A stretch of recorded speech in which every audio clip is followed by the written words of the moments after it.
Local business leaders and analysts are weighing the potential impact of tariffs against Mexico. This while the White House defends the move in an attempt to secure the border. One America's Eddie McCoven has that report. The impending tariffs on Mexican goods are set to take effect as early as June 10th.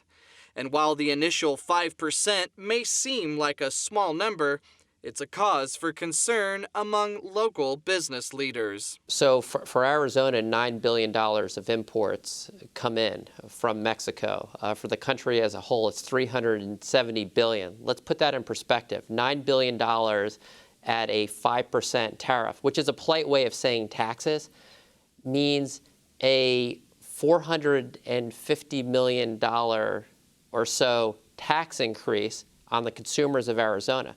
Glenn Hamer heads up the Arizona Chamber of Commerce, and he says with tariffs against Mexico comes higher prices for Americans. We would see incredibly serious price spikes on tomatoes, avocados, and really anything that comes over from Mexico, including automobiles and auto parts. But the overall economy is doing well. It's just Wall Street that's worried, says business writer Stan Cho. The economy is still doing pretty well. Job growth is still solid.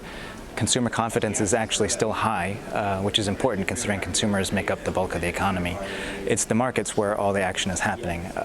People are very worried about how all these tariffs are going to affect corporate profits. Still, Hamer says if the goal is to curb illegal immigration, there are ways to do it without impacting local businesses. If we want to solve the migrant problem, and it is a very, very real problem, and we want to help solve it, we have to work cooperatively with our friend and neighbor, Mexico.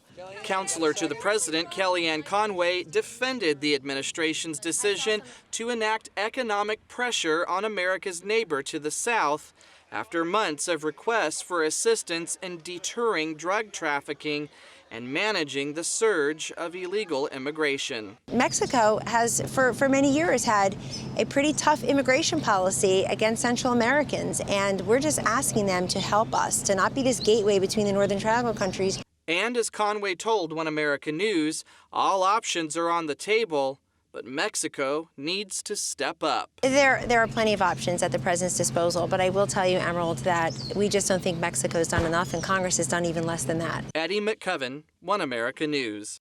Want to see more videos like this? Click on the link below and subscribe to One America News on YouTube, and call your cable provider and kindly demand that One America News is added to your lineup. Call and subscribe today.